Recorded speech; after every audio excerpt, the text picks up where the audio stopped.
January 5th, 2026. I am currently on my first shift of the new year. I'm currently working night float, and it's been a relatively nice evening, so I am deciding to shoot this video now.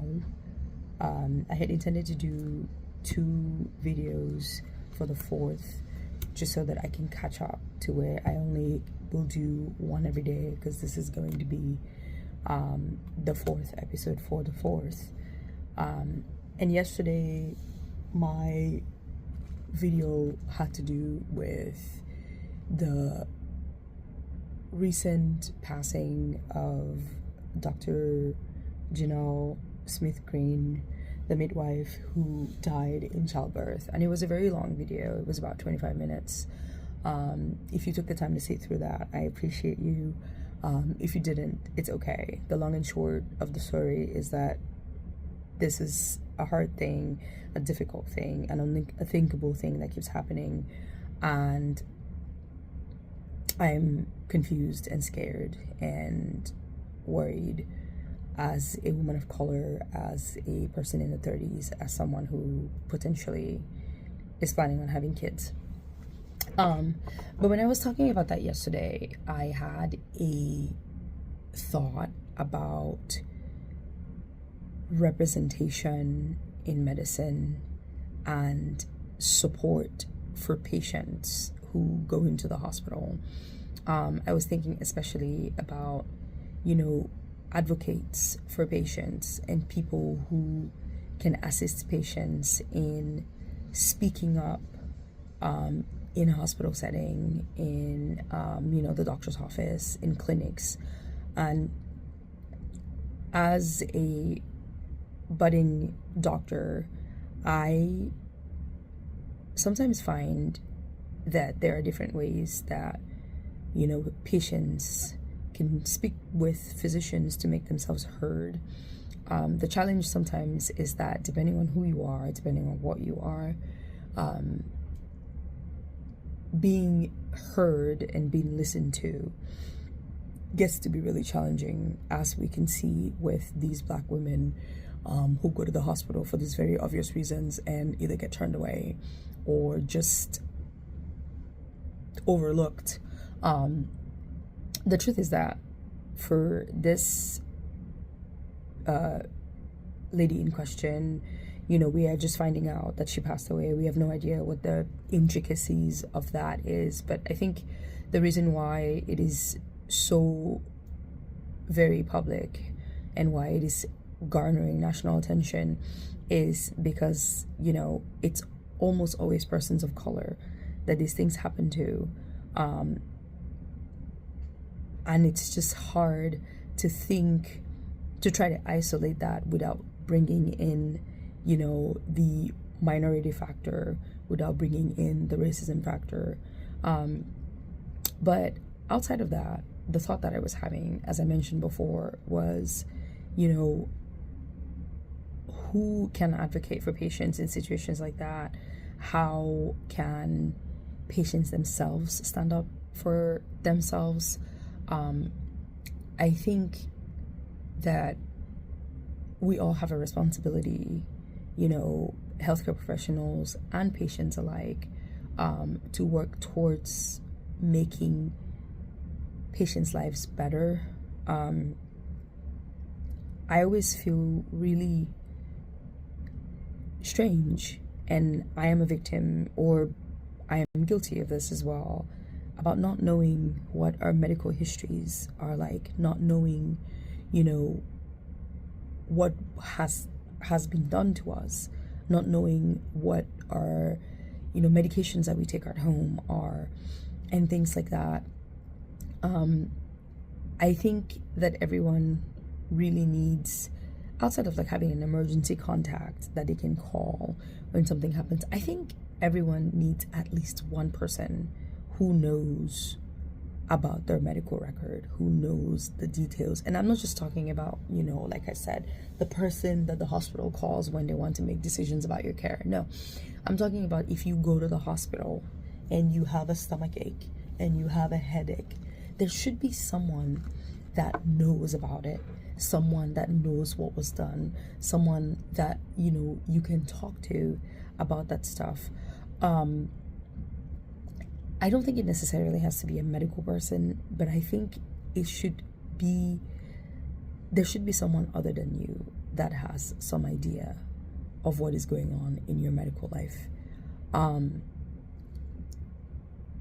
The reason I say this is I have an example when it comes to advocacy and things like that. So my father is in his 70s. And over the course of a year and a half, between 2024 and the middle of 2025, this strange thing started happening with him. He will have syncopal episodes. Basically, he would faint in just really random places. The first time it happened, he fainted at a dinner table with his friends in his friend's house. He was having a conversation, he was having dinner, and all of a sudden he passed out. They took him to the ER. They did all the things that the ER usually does, the CBCs, the BMPs, it really was a CBC and a BMP that they did. And his labs came back looking fine. His vitals were pretty stable. He had a little bit of hypertension, but he wasn't crazy. He was on amlodipine at the time. And right around that time, the other thing that started happening was that he started getting really bad swelling in the legs. So bad that he couldn't walk. At first, I was worried about it because when you see swelling in legs, the first thing that you think about is that there's an organ that's failing. Maybe the heart is failing. Maybe the liver is failing. Like something is not happening. Not something is not working out properly. But all his labs came back okay. He didn't have any cardiac issues. He didn't have any liver function problems. The first thing that I did, once we did, we gave him compression socks, we gave him little squeezers for the legs. It kept happening. The first thing I thought about was, one of the side effects of the drug amlodipine is that it will cause peripheral edema. So we talked to his doctor and we asked if they could take him off the amlodipine just for a few weeks so we can see if that was the cause of it. So we took him off the amlodipine. The swelling stopped. So the doctor took him off of it completely, but the syncopal episodes did not stop. So about 2 months after, my dad was sitting at a party and he fainted again in the middle of the party, essentially shut the party down. My sister and my mom had to go pick him up, take him to the hospital, ran the same battery of tests, nothing. It was the same thing, and it was the same emergency room that he had been at. That was the second time. He came back. I had a conversation with him. I think I put the fear of God in my father, where I was like, I don't know what is happening. I don't know if it's that you're drinking, because my father is a social drinker. He's he's an African person. People go out, they have beers, they do all of these things, and I thought that was what was happening. I thought that he was drinking way more than usual. I couldn't justify it because his liver function tests were all normal. I couldn't justify it. There was no problem with his kidneys. There was no problem with his heart. Everything was okay. And I kept saying, I don't know what is happening. You have to stop drinking. You have to diminish your alcohol intake. And I think that I scared him because he did stop. He stopped. And for about 4 months after that, nothing happened. And then one day he was in his apartment and he went to the bathroom, and no one knows what happened. We have no idea what happened. All I know is he had another syncopal episode, and on that day, because he was in the bathroom, he struck his head on the toilet, fell down, passed out for a few minutes, and then woke up and called my sister. We took him to the hospital. My sister rushed him to the hospital, and it was just one of those things where, my sister was 5 months pregnant at the time. We took him to the hospital, and he was in the ER for the first 2 or 3 hours. Nothing happened. No one did anything. He just sat there.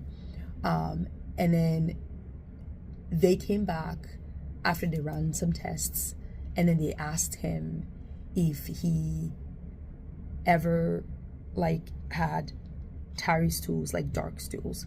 Yes, he had been having tarry stools, which he hadn't told us about. He had been having tarry stools. He had had some like bleeding in his feces, and then they went through his list of medications and they noticed that he was taking iron. And the doctor in the emergency room on that day was like, oh, that's why your poop is black. It's because you take iron. It has nothing to do with anything. Your labs are all fine. You can go home. I remember my sister there at the time with her 5 months of pregnancy, with her twin toddlers that she had at home and her 3-year-old. And I remember calling her and saying, I need you to do something for me. I need you to be as loud as you can, be as vocal as you can. You don't have to be obnoxious, but I need you to sit there and gently but firmly tell whoever is in that hospital that he is not going to get discharged unless they perform some kind of imaging. He cannot leave. This has been happening for 1.5 years. There's no way that this is normal. It has nothing to do with the iron. This happened even before he was placed on iron pills. This isn't the answer. And as my sister was talking to the emergency medicine physicians who were there, and they were trying to coax her into taking my dad home, he said he wanted to use the bathroom. He went into the bathroom, like sat down, and had a large volume of blood, like bloody bowel movement, and passed out again. And then someone in the operating room, in the emergency room, like the nurses found him. My sister was freaking out, and I remember that time I was thinking about it, and I went, okay, we've ruled out liver, we've ruled out kidneys, we've ruled out heart. Now he has poop in his stool. GI bleeds. Maybe he's bleeding from the stomach somewhere. And then I told my sister, I said, please ask somebody over there if he can get an endoscopy, if he can get a camera like down his throat, through his butt, like something. If he can get somebody to look at his belly, look at his intestines, make sure that there's nothing going on there. My dad had had a colonoscopy, I think 1 year or 2 before, and everything was fine. So I knew that it wasn't like a large bowel kind of thing. And I was just like, can we just check? Can we just check an upper GI? Can we just check an endoscopy? Can we just look down his throat? And I think the GI folks came after he had that bowel movement, and then they checked his hemoglobin about 2 hours later, and they realized that he had dropped from, I think it was like 10 before, to about 7. He got a unit of red cells, and then they did the EGD, and it turned out that he had 3 ulcers that he was bleeding from in the stomach. He had had those ulcers for 1.5 years. He'd been bleeding for that entire time. And I mean, on the one hand, I sort of like side-eye my dad, because I get it, like anybody that has parents like this, or African parents, you know that they're very stoic. They don't want to tell you that they're sick. They don't want to tell you that they're going through some stuff. You know, they look at it as if like they're being a nuisance, or you're interfering with their life, or they just want to go out and do their thing. So on the one hand, I was actually quite cross with my dad, because I was like, you've been having these bloody stools, you've been having all these things, why didn't you mention it this entire time? But on the other hand, I thought about being in the hospital there, if my sister wasn't there, if my sister had acquiesced to taking my dad back home. And it was something that happened within an hour of them saying, oh, he's fine and he can go home. Imagine if he had gone home and had that large bloody bowel movement and passed out again, or if he had done worse than hit his head, you know. And sometimes in the hospital, in the clinic, I see these patients that come in and they are very loud, they are very rude, they're like just absolutely a nuisance. There is a part of me that gets annoyed, because of course, like if you're dealing with this, and especially with the ER, like if you're dealing with stuff like that, it's really, really hard. But I have started to think about those things as these patients come in and they're scared, right? Sometimes most of them don't understand what's going on. Most of them don't have any, like, we don't have medical jargon understanding, you know, and it's just people that are coming in and asking for assistance from a system that clearly sometimes throws people by the wayside. I think that there is something to be said for being vocal if your body feels different. And I say it just because there are a lot of people, patients, especially in like our Cameroonian like community, that have gone to the hospital and being, you know, essentially like, oh, you're fine, you know, you're pregnant and you're laboring, just go home. You have this stomach thing that is bothering you, just go home. And then you end up with people that have died in their houses from heart attacks. You end up with people that have been found out to have like late stage cancers. You know, I think it was a year and a half ago, there was a Cameroonian gentleman that had gone to a cardiologist to check a specific heart problem, and his testing had come back and he basically had hypertrophic cardiomyopathy. And the physician, like, this is something that, you know, if you're young and you have HCM, you're supposed to stop, like, you're supposed to stop physical activity. This gentleman was an avid soccer player. He was in the US military, you know, he was in his 30s, and in the time span where they were waiting for results from the physician, and like when they took the tests and the results came back, he was living his best life. He was doing things, and the physician called this person and left a voicemail. The gentleman didn't check his messages. I think that sometimes there's something to be said about like urgency for things like this.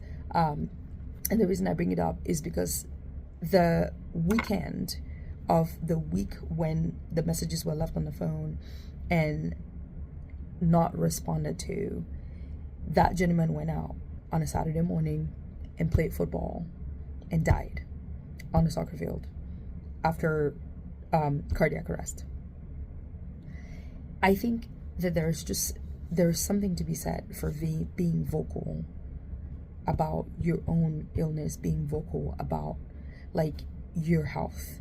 I think there's something to be said for having advocates that will speak for you, people that will make sure that good care happens when a patient goes into the hospital, into a clinic. But I also think that the onus is on us healthcare professionals to just treat everybody with some level of decency, some level of respect. I wanted to share the story about my dad because I was thinking about the lady from earlier and all these other people that go into hospitals and get turned away. And like, you know, I was talking before about who there in that hospital saw these people and thought that they deserved to be looked after. Who there saw them and thought, maybe we should look into this a little bit more. And one of these days I'm going to share another story about a patient that I came across when I was in my transitional year, which is by far one of my favorite stories because it had to do with me. It had to do with something that I did that ended up really benefiting that person. And it was like a combination of my time over there. It happened like at the tail end of my transitional year, and it was something that just made my absolute year so much better. And right after that, I found out that I was going to be a general surgeon. I was going to be a general surgery resident. So I will share that another time for more positive news. But I think this whole post today was just to say that if you are a person who has knowledge of how the healthcare system works, if you are a person who has, you know, who is part of the healthcare like system, and you have people in your life that are going through illness or things like that, make yourself available.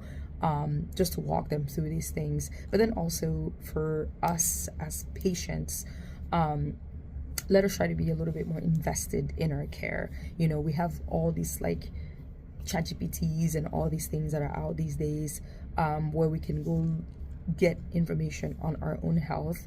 It always baffles me that people come into the hospital and they have all these like scars from all these surgeries and they have no idea what was done to them.